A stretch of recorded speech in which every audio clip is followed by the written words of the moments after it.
Hello friends, this is Chirag sir અને આપ જોઈ રહ્યા છો કોઈ પણ કાયદાને ગુજરાતી ભાષામાં ખૂબ જ સરળતાથી સમજાવતી ગુજરાતની નંબર 1 અને આપ સૌની મનપસંદ યુટ્યુબ ચેનલ રિયલ એજ્યુકેશન કેચિટ. ફ્રેન્ડ્સ, આજે આપણો જે વિષય છે તે આવનારી ગુજરાત સિવિલ જજની પરીક્ષામાં અને કદાચ એમ કહું કે દરેક પરીક્ષાઓમાં મોસ્ટ ઇમ્પોર્ટન્ટ વિષય રહેલો છે. અને આ વિષય એટલે કોન્સ્ટિટ્યુશન ઓફ ઇન્ડિયા, જેને આપણે ગુજરાતીમાં કહીએ ભારતનું સંવિધાન, ભારતનું બંધારણ. ફ્રેન્ડ્સ, આજે આપણે ભારતના બંધારણના મોસ્ટ ઇમ્પોર્ટન્ટ ટોપિક વિશે વાત કરવાના છે, જે છે ફંડામેન્ટલ ડ્યુટીઝ. ફ્રેન્ડ્સ, ફંડામેન્ટલ ડ્યુટીઝને આપણે ગુજરાતીમાં સિમ્પલી કહીએ તો મૂળભૂત ફરજો. તો ફ્રેન્ડ્સ, આ મૂળભૂત ફરજોમાંથી લગભગ દરેક એક્ઝામમાં પ્રશ્ન પૂછાતો જ હોય છે, અને એટલા માટે આ મૂળભૂત ફરજોનો જે ટોપિક છે તે પરીક્ષાની દ્રષ્ટિએ મોસ્ટ ઇમ્પોર્ટન્ટ છે અને પ્રશ્ન અહીંયાથી બનતો જ હોય છે. એટલા માટે આજે હું વાત કરવાનો છું મૂળભૂત ફરજો વિશે, અને કઈ એવી મૂળભૂત ફરજો છે ભારતના બંધારણમાં, કયા આર્ટિકલમાં જણાવેલી છે, કેટલી ફરજો છે, તે તમામ વિશે આજે આપણે વિસ્તૃત ચર્ચા કરવાના છીએ. તો ફ્રેન્ડ્સ, નીચે જે લાઇકનું બટન છે પહેલા ફ્રેન્ડ્સ દબાવી દેજો. સાથે સાથે ચેનલ પર જે લોકો નવા છે એ લોકો સબસ્ક્રાઇબ કરી લો ચેનલને, બેલ નોટિફિકેશન આઇકોનને ઓન કરી લેજો, જેથી કોઈ પણ નવો વિડીયો આવે તો તેના અપડેટ્સ આપ સુધી સરળતાથી પહોંચી જાય. તો ફ્રેન્ડ્સ, સ્ટાર્ટ કરીશું હવે આ વિડીયોને. સૌથી પહેલા પાર્ટ કયા ભાગમાં છે ફંડામેન્ટલ ડ્યુટીઝ, એવો પ્રશ્ન બને.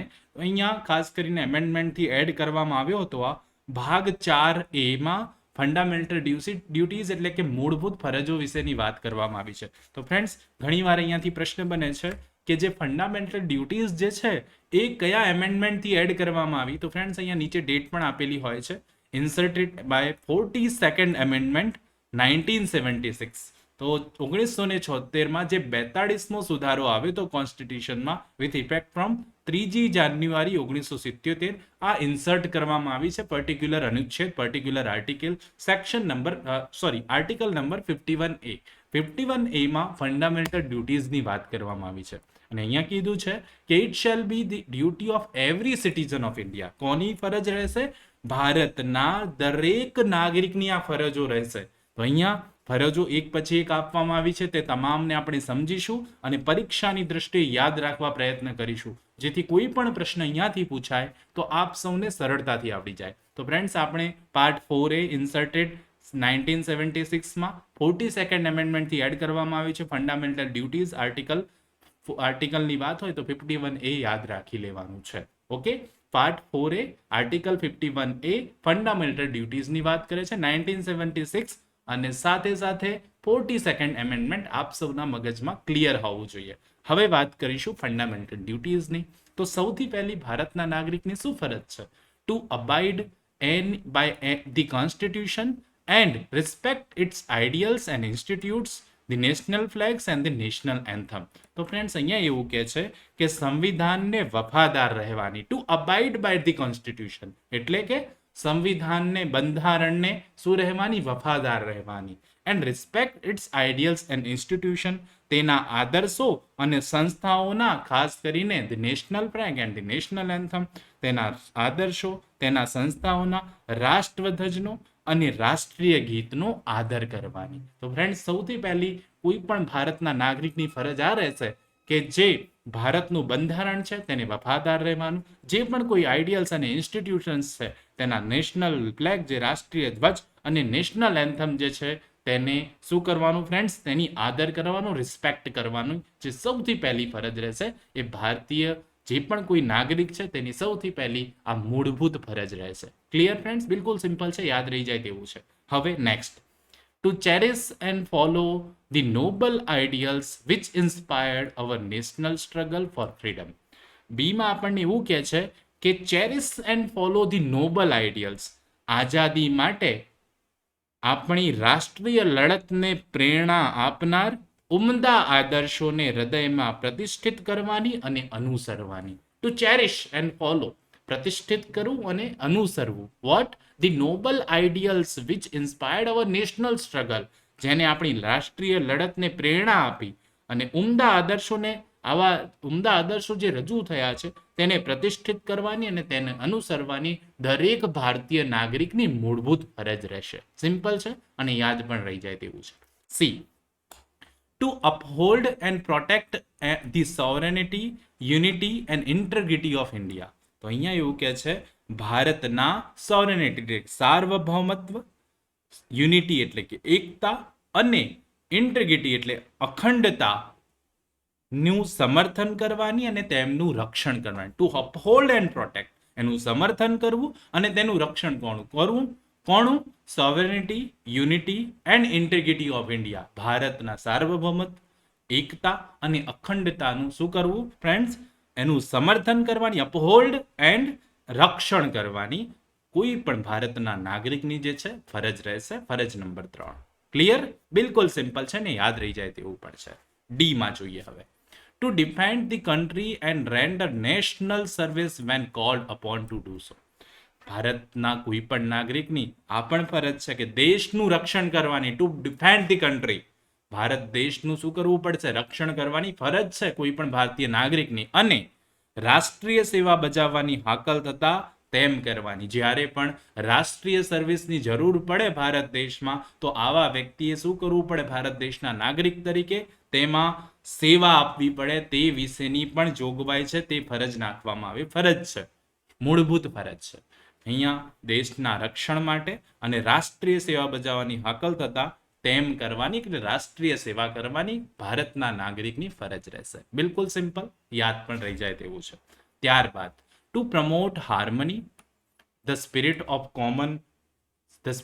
common brotherhood amongst all the people of India, transcending religious, linguistic and regional or servilistic diversities, to renounce practices derogatory to the dignity of women. Friends, આ બધા શબ્દો યાદ રાખવા પડશે. ઈમાં શું છે? આર્થિક, ભાષાકીય, પ્રાદેશિક, સાંપ્રદાયિક ભેદોથી પર રહીને, આ બધા ભેદ છે, ભેદભાવ છે, તેનાથી પર રહીને ખાસ કરીને તમામ લોકોમાં સુમેળ સાધવાની, સમાન બંધુતાની ભાવનાની વૃદ્ધિ કરવાની, સ્ત્રીઓના ગૌરવને અપમાનિત કરે તેવા વ્યવહારો ત્યજી દેવાની, ઓર sanctional diversity to renounce practices derogatory to the dignity of women. ઘણીવાર અહીંયાથી પૂછાય છે કે સ્ત્રીઓનું અપમાન થાય તેવા કોઈ પણ કૃત્યોને ત્યજી દેવા માટેનું, તે પણ એ વ્યવહારો જે છે એ બધા વ્યવહારોને ત્યજી દેવા માટેની પણ ભારતના નાગરિકની ફરજ રહેશે. તે સિવાય ઈમાં આર્થિક, ભાષાકીય, પ્રાદેશિક, સાંપ્રદાયિક આ બધા ભેદોથી પર રહેવાનું છે અને ભારતના તમામ લોકોમાં સુમેળ અને સમાન બંધુતાની ભાવનાની વૃદ્ધિ કરવાની પણ કોઈ પણ ભારતના નાગરિકની મૂળભૂત ફરજ રહેશે. ક્લિયર? ઈ પણ સિમ્પલ છે. F, to value and preserve the rich heritage of our composite culture. આપણી કોમ્પોઝિટ કલ્ચરને આપણે ગુજરાતીમાં કહીએ તો સમન્વય સંસ્કૃતિ. તો આપણી સમન્વય સંસ્કૃતિના સમૃદ્ધ વારસાનું મૂલ્ય સમજી તે જાળવી રાખવાની. આપણી જે પણ કોઈ સમન્વિત સંસ્કૃતિ છે, આપણા ધર્મમાં, આપણા રિલિજિયસમાં, આપણા જે પણ કંઈ અહીંયા ભારત દેશમાં જે પણ કોઈ સંસ્કૃતિનો વારસો મળેલો છે ફ્રેન્ડ્સ, એ વારસાને સમૃદ્ધ રાખવાનું, એનું મૂલ્ય સમજીને તેની જાળવણી કરવાનું. આપણી સમન્વિત સંસ્કૃતિના સમૃદ્ધ વારસાનું મૂલ્ય સમજવું પડે. To reach the heritage of our composite culture, to value એનું મૂલ્ય સમજવું અને પ્રિઝર્વ કરવું એટલે એની જાળવણી કરવાનો કોઈ પણ ભારત દેશના નાગરિકની મૂળભૂત ફરજ રહેશે. ત્યારબાદ G, to protect and improve the natural environment including forest, lakes, rivers and wild life and to have compassion for living creatures. તો ફ્રેન્ડ્સ, આ પણ એક મહત્વની ફરજ મૂકવામાં આવી છે. To protect and improve the natural environment including forest, જંગલો, લેક્સ, તળાવો, રિવર્સ, નદીઓ અને વાઇલ્ડ લાઈફ એટલે કે વન્ય પશુ પક્ષીઓ સહિત કુદરતી પર્યાવરણનું જતન કરવાની અને તેને ઇમ્પ્રૂવ એટલે કે સુધારણા કરવાની, સાથે સાથે જે જીવ છે, જે લાઈવ ક્રિએચર્સ છે, તેના પ્રત્યે અનુકંપા, દયા રાખવાની ભારતના નાગરિકની મૂળભૂત ફરજ રહેશે. To protect and improve the natural environment including forest, lakes, rivers and wild life and to have compassion for living creatures. Okay friends, આ પણ ઇમ્પોર્ટન્ટ છે અને સિમ્પલ છે. એકવાર વાંચશો તો પણ ક્લેરિટી મળી જશે ને યાદ પણ રહી જશે. ત્યારબાદ H, to develop the scientific temper, humanism and the spirit of inquire and reform. વૈજ્ઞાનિક માનસ, સાયન્ટિફિક ટેમ્પર એટલે માનવતાવાદ, હ્યુમનિઝમ, અને and the spirit of inquiry, જિજ્ઞાસા તથા સુધારણાની ભાવના કેળવવાની, એ પણ કોઈ પણ ભારતના નાગરિકની જે છે એ મૂળભૂત ફરજ છે. Scientific temper, humanism and the spirit of inquiry and reform, આ ખાસ યાદ રાખી લેવાનું છે, પૂછાય તો આપણને આવડવું જોઈએ. ત્યારબાદ to safeguard public property and to abjure violence, જાહેર મિલકતનું રક્ષણ કરવાની અને હિંસાનો ત્યાગ કરવાની. એબ્જોર એટલે ત્યાગ કરવો, વાયોલન્સ એટલે હિંસા. સેફગાર્ડ પબ્લિક પ્રોપર્ટી, જાહેર મિલકત જે છે એની રક્ષણ કરવું અને સાથે સાથે હિંસાને ત્યજી દેવી, એ પણ ભારતના નાગરિકની મૂળભૂત ફરજ રહેશે. ત્યારબાદ ટુ જે છે, ટુ જેમાં એવું કીધું to strive towards excellence in all spheres of individual and collective activities so that the nation constantly rises to higher level of endeavor and achievement. અહીંયા જેમાં એવું કીધું કે રાષ્ટ્ર પુરુષાર્થ અને સિદ્ધિના વધુ ઉન્નત સોપાનો ભણી સતત પ્રગતિ કરતું રહે. આપણો જે દેશ છે એ આ બધી રીતે એક્સેલન્સમાં આગળ વધતું રહે, સતત પ્રગતિ કરતું રહે, તે માટે વૈયક્તિક અને સામૂહિક પ્રવૃત્તિના તમામ ક્ષેત્રે in the activities, ખાસ કરીને higher levels of endeavor and achievement, જે આ બધા ક્ષેત્રો છે વૈયક્તિક અને સામૂહિક પ્રવૃત્તિના તમામ ક્ષેત્રે શ્રેષ્ઠતા હાંસલ કરવાનો પ્રયત્ન કરવાની. To strive toward excellence in all spheres of individual and collective activity, એટલે કે વૈયક્તિક અને સામૂહિક પ્રવૃત્તિના તમામ ક્ષેત્રે શ્રેષ્ઠતા, ટુવર્ડ્સ એક્સેલન્સ, ઓકે, એચિવમેન્ટ પ્રાપ્ત કરવા માટે અને ઓફ ઇન્ડિવિજ્યુઅલ પ્રયત્ન કરવાની જે વાત છે એ દરેક ભારતીય નાગરિકની મૂળભૂત ફરજ રહેશે.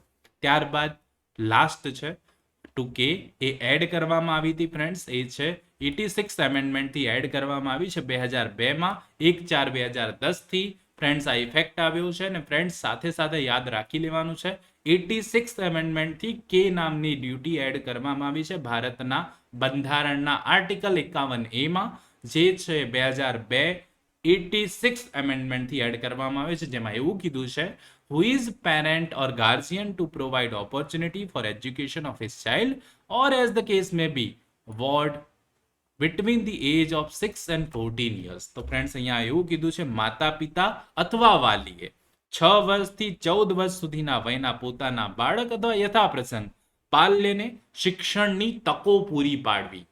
To provide opportunities for education to his child between the age of 6 and 14 years, એમેન્ડમેન્ટથી add કરવામાં આવી છે ટુ કે નામની ડ્યુટી, અને એ 86 એમેન્ડમેન્ટ છે, યાદ રાખી લેવાનું છે. તો ફ્રેન્ડ્સ આવા કોઈ પણ પેરેન્ટ્સ હોય, પાલ્ય પોતાના બાળકને 6 થી 14 વર્ષનું છે તો તેને એજ્યુકેશનનું જે પણ કોઈ ઓપોર્ચ્યુનિટી છે કે શિક્ષણની તકો પૂરી પાડવાની ભારતના નાગરિકની ફરજ રહેશે. ક્લિયર?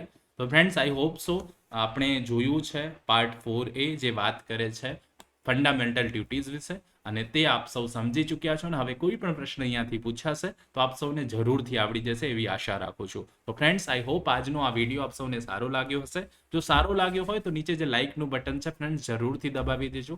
સાથે સાથે ચેનલ પર આપ સૌ નવા હો તો ચેનલને સબસ્ક્રાઇબ જરૂરથી કરી લેજો, બેલ નોટિફિકેશનને ઓન કરી લેજો. તો ફ્રેન્ડ્સ આવા જ નવા વિડીયો સાથે ફરીથી બહુ જલ્દી મળીશું. ત્યાં સુધી જોતા રહો મારી ચેનલ રિયલ એજ્યુકેશન કેચિટ, કોઈ પણ કાયદાને ગુજરાતી ભાષામાં ખૂબ જ સરળતાથી સમજાવતી ગુજરાતની નંબર 1 અને આપ સૌની મનપસંદ યુટ્યુબ ચેનલ. ખૂબ ખૂબ ધન્યવાદ, ખૂબ ખૂબ આભાર.